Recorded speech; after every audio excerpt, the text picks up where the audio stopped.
Baik, ini laporan yang baru kami terima berkaitan dengan Ketua Setiausaha Negara Tan Sri Muhammad Zuki Ali memaklumkan Jemaah Menteri dalam mesyuaratnya pada 1 September 2021 telah pun bersetuju untuk melantik Tan Sri Muhyiddin Yassin, bekas Perdana Menteri ke-8 sebagai pengerusi Majlis Pemulihan Negara bertaraf menteri, dan pelantikan itu telah disembah maklum kepada Kebawah Duli Yang Maha Mulia Seri Paduka Baginda Yang di-Pertuan Agong, dan pelantikan itu juga dibuat atas dasar keyakinan kerajaan terhadap kemampuan Muhyiddin untuk menerajui strategi pemulihan negara demi mencapai impak ekonomi terbaik dan memulihkan semula kehidupan rakyat yang terjejas teruk akibat pandemik COVID-19.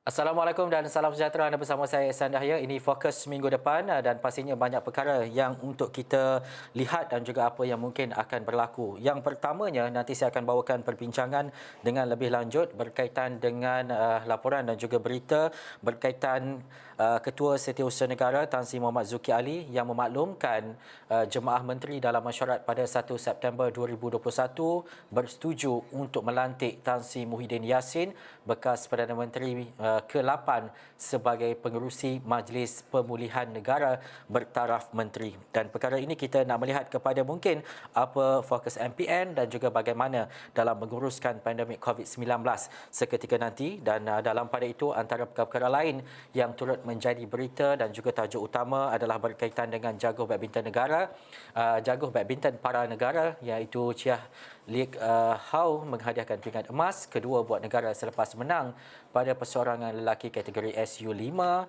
Sukan Paralimpik Tokyo 2020 yang berlangsung di Stadium Kebangsaan Yoyogi. Dan dalam pada itu, kita juga melihat kepada mungkin sebelum ini selepas Perdana Menteri baharu dilantik dan seterusnya ada kabinet, dan tumpuan seterusnya adalah kepada sidang Dewan Rakyat. Bagaimanapun, sidang penuh Dewan Rakyat bagi penggal keempat Parlimen ke-14 yang sepatutnya bermula 6 September ini ditunda ke 13 September 2021. Jadi apa lagi perkara-perkara yang mungkin akan menjadi fokus minggu depan, terutamanya berkaitan dengan pandemik dan sebagainya. Kerajaan mempertimbang beberapa kelonggaran prosedur operasi standard SOP termasuk aktiviti rentas negeri dalam masa terdekat apabila perkara itu dibawa dalam perbincangan bersama Majlis Keselamatan Negara MKN berdasarkan penilaian risiko Kementerian Kesihatan. Dan menerusi konteks COVID-19 dan juga pandemik ini juga, kerajaan menyasarkan 60% penduduk di Malaysia divaksin menjelang akhir September ini. Itu antara mungkin fokus-fokus yang menjadi tumpuan kita sepanjang minggu depan dan sepanjang bulan ini juga. Bagaimanapun, perkara ini untuk kita lihat dari semasa ke semasa berkaitan dengan perkara berkenaan, dan perbincangan lanjut pastinya kita akan bawakan kepada anda. Tapi dalam masa yang sama, kita melihat kepada satu perkara penting, terutamanya apabila ia menjadi perdebatan, ada mencari isu-isu semasa juga berkaitan dengan sekolah yang akan dibuka pada 3 Oktober. Dan ini kita nak melihat kepada persekitaran persekolahan yang lebih selamat. Yang mana kalau dilihat kepada berita hari ini, guru-guru yang enggan divaksin akan diberikan tugasan lain apabila sesi persekolahan dibuka pada 3 Oktober ini. Yang mana Menteri Kanan Pendidikan Datuk Razzie Jeddin berkata mereka akan diberikan tugasan yang tidak melibatkan aktiviti pengajaran secara bersemuka dengan pelajar. Bagaimanapun, Razzie Jeddin menafikan bahawa guru yang divaksin tidak akan terlibat langsung dalam sesi persekolahan. Tapi untuk waktu ini, kita nak ke Tokyo untuk sesi badminton Paralimpik, untuk terus saja kita ke sana untuk kita merasai sendiri bagaimana situasi dan juga kemenangan emas kedua untuk negara ini.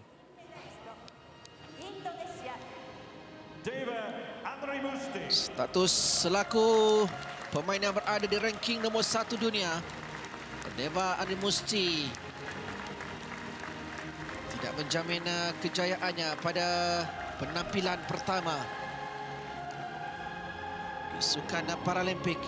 Dia terpaksa akur dengan kehebatan yang ditampilkan oleh Chia Liek Hao. Biarpun di peringkat awal berdasarkan kepada rekod pertemuan memihak kepada pemain berusia 23 tahun dari Indonesia ini. Tapi pada kali ini, buat kali yang ketiga berturut-turut, Deva Adri Musti tewas di tangan Chia Liek Hao, juara dunia 2019. 2020 dia tumpas kepada Liek Hao. Begitu juga pada April yang lalu. Wiranegara Chia Liek Hao yang sememangnya berazam untuk membutirkan pingat emas buat Malaysia, dan ianya direalisasikan hari ini di mana Yoyogi National Stadium menjadi saksi akan kecemerlangan pemain yang berada di ranking kedua dunia. Pingat emas yang kedua buat Malaysia di Tokyo. Hadirnya menerusi Sukan Badminton Para dalam acara perseorangan lelaki kelas SU5. Satu kejayaan yang cukup membanggakan bagi Chia Liek Hao. Dia datang ke Tokyo dengan motivasi yang sangat tinggi. Muncul juara dalam 6 kejohanan utama dan tidak tewas dalam 31 perlawanan. Momentum itu diteruskan. Ayo seluruh rakyat Malaysia, kita bangkit bersama untuk menyanyikan lagu keramat, lagu negaraku.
Malaysia kini memiliki 2 pingat emas dan juga...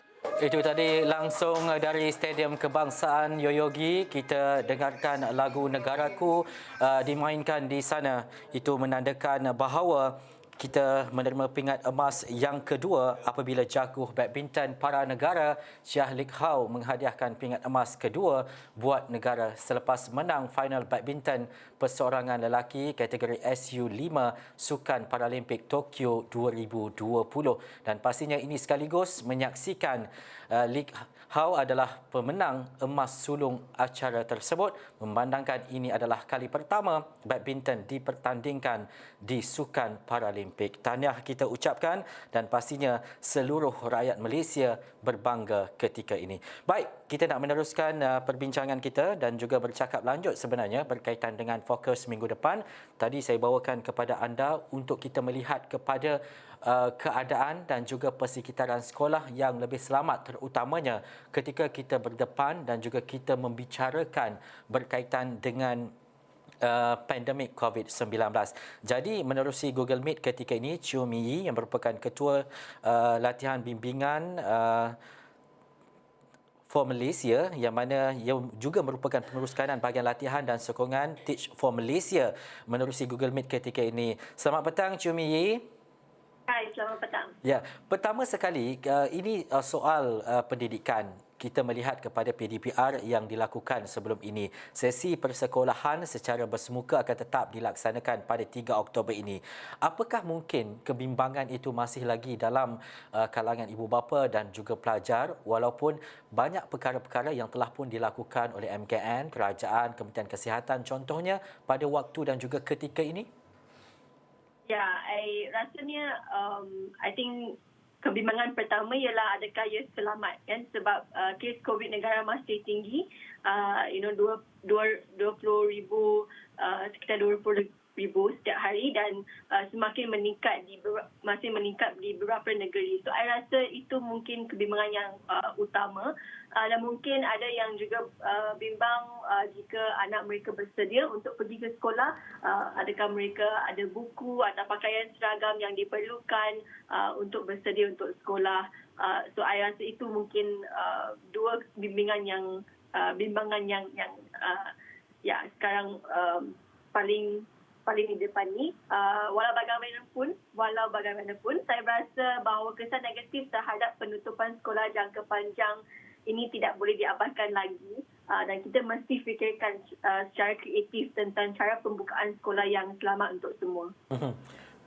Dan juga ada sebilangan guru yang tidak mahu divaksin tetapi kementerian berpandangan bahawa mereka ini tidak dibenarkan mengajar dan perlu membuat kerja-kerja lain. Apa komen daripada Mei sendiri berhubung dengan situasi dan juga mungkin kebimbangan ada dalam kalangan guru yang tak mahu pun divaksin ini?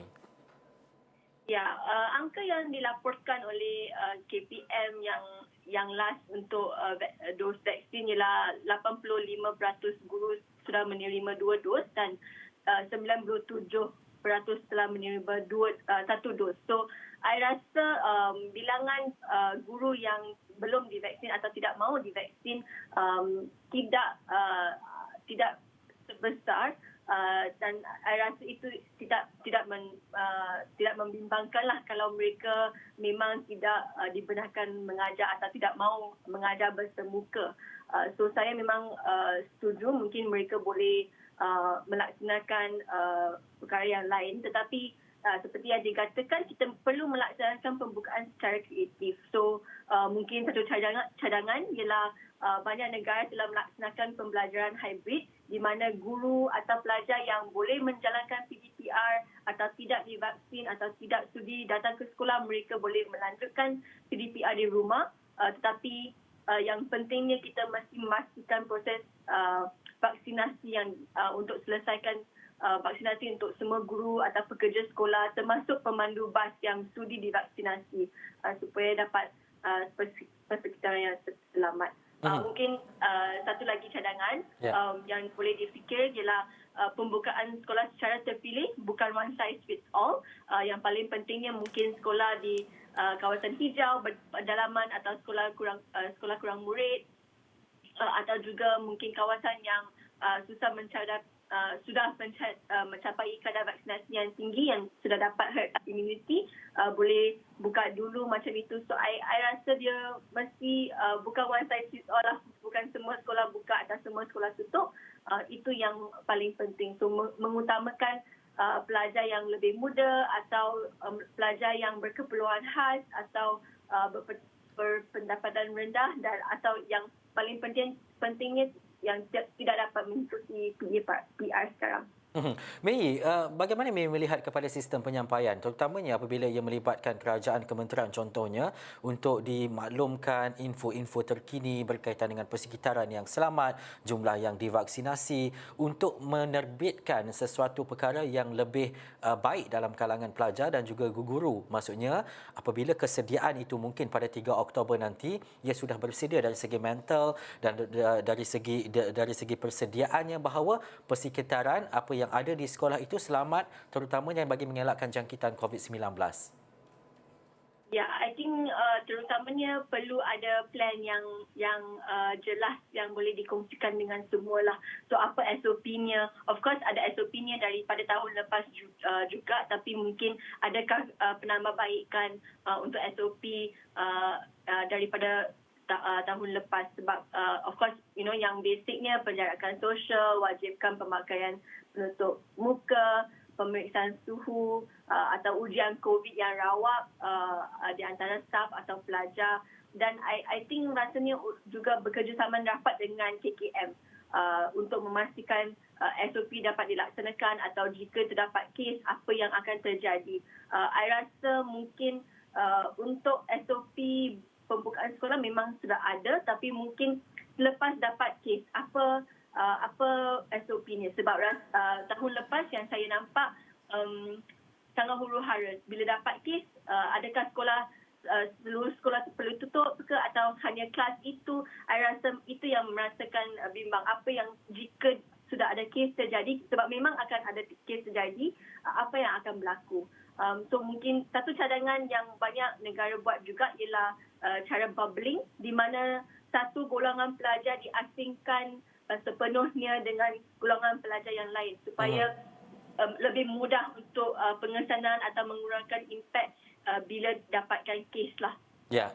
Baik, terima kasih Choo Min Yee yang merupakan pengurus kanan bahagian latihan dan juga sokongan Teach for Malaysia, dan itu antara cadangan dan juga perkara yang kita lihat untuk menjadikan persekitaran sekolah ataupun tempat belajar ini dalam keadaan baik, terutamanya ketika kita dibelenggu berkaitan dengan pandemik COVID-19. Kita nak berhenti rehat seketika, kita kembali selepas ini.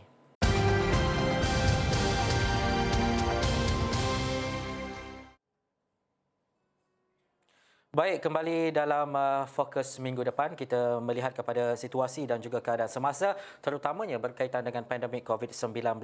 Ada kenyataan-kenyataan sebelum ini daripada Menteri Kesihatan, contohnya berkaitan dengan mungkin kita perlu bersabar sedikit dalam masa terdekat selepas kita mencapai lebih daripada 60% di kawasan-kawasan dan juga negeri herd immunity ataupun mereka yang telah pun divaksin, mungkin ada kelonggaran sedikit untuk merentas negeri dan sebagainya. Tetapi untuk waktu ini dan juga berita yang kami kongsikan tadi, yang mana Ketua Setiausaha Negara Tan Sri Muhammad Zuki Ali memaklumkan jemaah menteri dalam mesyuaratnya pada 1 September 2021 bersetuju untuk melantik Tan Sri Muhyiddin Yassin, bekas Perdana Menteri ke-8 sebagai pengerusi Majlis Pemulihan Negara bertaraf menteri. Jadi kita nak bercakap berkaitan dengan perkara ini dan juga perkara lain, terutamanya berkaitan dengan dos ketiga, berkaitan dengan syarat dan juga SOP yang mungkin lebih longgar. Bersama saya menerusi Skype ketika ini Profesor Madya Dr. Muhammad Zulkhairi Muhammad Rani yang merupakan pakar perubatan kesihatan awam, Fakulti Perubatan dan Sains Kesihatan, Universiti Sains Islam Malaysia, USIM. Assalamualaikum, Prof. Ya, Assalamualaikum warahmatullahi. Ya. Prof, sebelum kita bercakap dengan lebih lanjut, ini mungkin saya nak melihat kepada pandangan dan juga pendapat Prof berkaitan dengan yang mana bekas Perdana Menteri ke-8 Tan Sri Muhyiddin Yassin dilantik dalam pengerusi Majlis Pemulihan Negara bertaraf menteri, dan pelantikan itu sebenarnya dibuat atas dasar keyakinan kerajaan terhadap kemampuan Tan Sri Muhyiddin untuk menerajui strategi pemulihan negara demi mencapai impak ekonomi terbaik dan memulihkan semula kehidupan rakyat yang terjejas teruk akibat pandemik COVID-19. Bagaimana doktor melihat kepada mungkin kolaborasi yang akan berlaku nanti, terutamanya dalam menjana satu keadaan untuk melihat kepada pandemik ini supaya dapat diurus dengan lebih baik dan cemerlang selepas ini, Prof? Menyambut baik lantikan yang berhormat Tan Sri Muhyiddin sebagai pengerusi tersebut, dan saya kira ini adalah kesinambungan atas usaha yang Tan Sri sendiri telah lakukan sebelum ini, mengawal pandemik ini daripada mula, dan kepakaran dan segala pengalaman yang telah diberikan boleh kita gunakan dan kita pertingkatkan dengan cara tersebut kita tingkatkan kita punya kesediaan, kita punya kawalan dan sebagainya. Ini adalah satu petanda yang baik bahawa tanpa mengira ideologi politik kebersamaan kita dalam mengawal pandemik ini adalah perlu sebenarnya daripada kerajaan, daripada masyarakat dan daripada semua golongan. Dan juga Prof, kita nak melihat kepada mungkin ini antara perkara yang akan berlaku sepanjang minggu depan dan juga kita melihat berkaitan dengan pandemik ini bukan sahaja minggu depan tetapi mungkin mengambil tempoh yang agak lama, tetapi vaksinasi itu penting. Dan bila berkaitan dengan ada yang bercakap berkaitan dengan dos ketiga penggalak versus immunity kelompok, contohnya Thailand dan juga Singapura termasuk Indonesia dah ada planning ataupun dah ada perancangan berkaitan dengan perkara itu. Ada yang mungkin mendesak berkaitan dengan perkara berkenaan, ada yang kata tunggu dulu, kenapa terlalu lama untuk ambil keputusan. Mungkin pandangan Prof berkaitan dengan perkara ini. Keputusan untuk memberikan dos penggalak adalah satu keputusan yang besar dan pertimbangan di antara kepuluhan dos penggalak ini yang mampu melindungi orang ramai daripada dijangkiti ataupun kepentingan kita untuk mencapai nilai ambang yang lebih tinggi dengan liputan kadar pemberian yang lebih besar. Ini adalah pertimbangan yang harus diberikan dan saya juga sebenarnya turut sependapat dengan pandangan Pertubuhan Kesihatan Sedunia WHO yang menyarankan bahawa semua orang dewasa patut mendapat perlindungan penuh daripada 2 dos vaksin yang lengkap bagi vaksin COVID-19 Pfizer, Sinovac, AstraZeneca dan sebagainya memerlukan 2 dos ataupun 1 dos bagi yang 1 dos seperti Sinopharm. Ini juga studi dengan kenyataan Yang Berhormat Menteri Kesihatan YB Khairy Jamaluddin yang menyatakan bahawa pemberian vaksin pada ketika ini ditumpukan kepada mereka yang belum lagi mendapatkan dos vaksin yang lengkap. Jadi kalau kita lihat sekarang ini ada di negeri-negeri yang masih belum lagi mencapai nilai ambang yang tinggi jika dibandingkan dengan Labuan, jika dibandingkan dengan Negeri Sembilan dan Selangor serta wilayah Sulawesi yang mencapai nilai ambang yang lebih tinggi. Jadi selain daripada capaian kepada golongan dewasa, keputusan untuk memberikan dos ketiga kepada vaksin yang 2 dos ataupun dos seterusnya kepada vaksin yang hanya 1 dos, ini haruslah diambil kira setelah pemberian vaksin kepada golongan remaja terutamanya yang akan ke sekolah yang akan dibuka pada bulan Oktober ini telah pun diberikan dan secara umumnya apabila seorang itu telah diberikan vaksin yang lengkap kadar antibodi yang dihasilkan sebenarnya boleh turun dalam selama masa yang tertentu. Namun apabila berhadapan dengan ancaman luar seperti kehadiran antigen penyakit ataupun kita sebut jangkitan COVID-19 ini tidak balas sel B yang menghasilkan sel memori boleh mengawal jangkitan ini seterusnya menghalang jangkitan yang lebih teruk. Jadi pendedahan kepada antigen menyebabkan antibodi kita yang kita katakan telah menurun ini diaktifkan kembali, tinggi kembali. Dan ada kajian juga yang mengatakan dos penggalak ini boleh menambah keupayaan antibodi sehingga beberapa kali ganda. Dan pemberian dos-dos penggalak ini mampu melindungi daripada mutasi-mutasi sebab setiap kali dos penggalak yang baru dikeluarkan ia akan dipertingkatkan untuk menghadapi mutasi-mutasi. Ini sama seperti vaksin influenza yang harus diambil setiap tahun di negara-negara yang telah mencapai endemik influenza dan kita juga tidak menolak kemungkinan bahawa dos penggalak untuk COVID-19 ini akan diberikan kepada kita pada masa hadapan dan saya fikir kajian yang mendalam diperlukan untuk menimbang keutamaan pemberian vaksin ini kepada masyarakat keseluruhannya pada masa hadapan ataupun diberikan kepada golongan yang tertentu saja. Dan Prof juga bercakap berkaitan dengan endemik. Apabila kita bercakap berkaitan dengan public education on endemik, SOP yang ada bukan sekadar untuk cuci tangan dan juga pakai mask. Untuk kita memahami situasi ini, untuk rakyat faham bahawa penurunan kes perlu dilaksanakan dan juga perlu diperlihatkan, tetapi dalam masa yang sama kesediaan untuk endemik berkenaan, Prof. Okay, untuk menghadapi fasa endemik ini, kesediaan daripada semua pihak adalah perlu. Ini termasuk memperkasakan masyarakat dengan pengetahuan pencegahan penyakit yang sesuai. Dan pada fasa endemik ini, kita akan hidup bersama jangkitan ini dan jangkitan ini adalah dalam keadaan yang terkawal. Ini bukan saja di Malaysia. ini juga di seluruh dunia. Maksudnya di seluruh dunia juga dalam keadaan yang terkawal. Lebih setahun kita dah menghadapi pandemik COVID-19 ini. Banyak dah kita belajar tentang cara-cara penularan penyakit dan juga cara-cara pencegahan penyakit ini. Dan pencegahan penyakit yang hendaklah dilakukan pada peringkat sebelum kita terkena penyakit, misalnya promosi kesihatan, amalan SOP yang kita dengar sejak tahun lalu, penjarakan fizikal, cuci tangan, pemakaian pelitup muka, dan satu lagi pencegahan penyakit yang kita tahu ialah pengambilan vaksin COVID-19. Dan kedua-duanya berjalan serentak dan bersekali, tidak hanya SOP tanpa vaksin ataupun vaksin tanpa SOP. Dan seterusnya, apabila terkena jangkitan, tujuannya ialah untuk melakukan tindakan awal. Aktiviti pada waktu ini ialah saringan penyakit, pengasingan mereka yang dikenakan penyakit dan juga kuarantin bagi pesakit dan kontak rapat. Ini adalah mencegah individu lain daripada mendapat jangkitan. Dan pengesanan penyakit, tindakan awal termasuk pengetahuan penting, penggunaan, mungkinlah kita sarankan penggunaan oximeter dan gejala-gejala yang harus diberikan perhatian sekiranya penyakit menjadi semakin serius, dapat menyelamatkan nyawa dan mengurangkan kes-kes yang dibawa ke hospital dalam keadaan yang telah meninggal dunia ataupun dipanggil BID, brought in death. Penyakit yang cepat melarat seperti ini serta lambat mendapatkan bantuan kecemasan ataupun takut hendak ke hospital selain daripada menganggap gejala mereka tidak serius adalah antara punca BID yang boleh dicegah. Jadi anggota keluarga dan masyarakat semua harus memainkan peranan yang penting menggantikan mereka yang sakit. Sekiranya mereka tinggal di rumah ada anggota keluarga yang lain, anggota keluarga yang lain haruslah memastikan mereka yang sakit ini bukan hanya dikuarantinkan, diasingkan dan dijauhkan. Tidak gitu.